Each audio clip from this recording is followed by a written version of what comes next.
When people talk about Star Trek Enterprise, it often gets brushed off as the forgotten series. It ran from 2001 to 2005, and it was the first prequel in the franchise, set about 100 years before Kirk. It showed humanity's very first steps into deep space with the Warp 5 engine. Ooh, yes, back when Warp 5 was considered fast. Archer wasn't the polished diplomat like Picard, or the smooth operator like Kirk. He was a little more emotional, sometimes impulsive, and honestly, that's what made him interesting. He was learning on the fly, making mistakes, and carrying the weight of representing humanity for the first time. Basically, Archer was the guy driving the rental car with no insurance, trying not to hit any Vulcans on the way.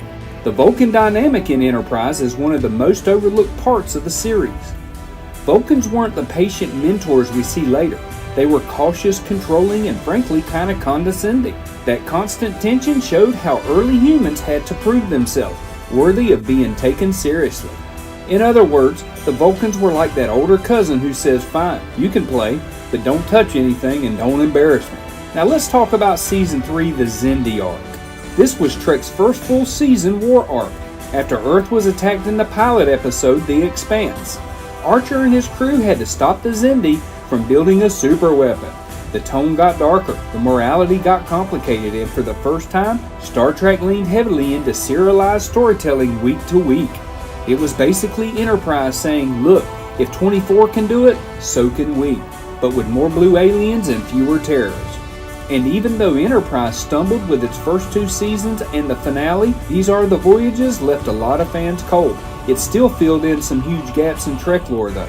It showed the early steps toward the Prime Directive, the foundations of the United Federation of Planets, and even gave us the canonical reason why Klingons look different in the original series versus later shows. Yeah, because nothing says Star Trek like explaining alien forehead wrinkles in extreme detail. Looking back now, Enterprise feels less like the odd one out and more like an essential chapter. Without Archer, T'Pol, Trip, Hoshi, and the rest of the crew, there's no Federation. There's no Kirk. There's no Picard or Janeway. The dream of Star Trek had to start somewhere. Messy, raw, and far from perfect. Kinda like my diet. Ambitious at first, then a lot of mistakes. But eventually, I'll get there. So when someone dismisses Enterprise as a misstep, remember, it gave us the story of how humanity stumbled, learned, and finally earned its place among the stars. And for that, it deserves a lot more respect than it usually gets.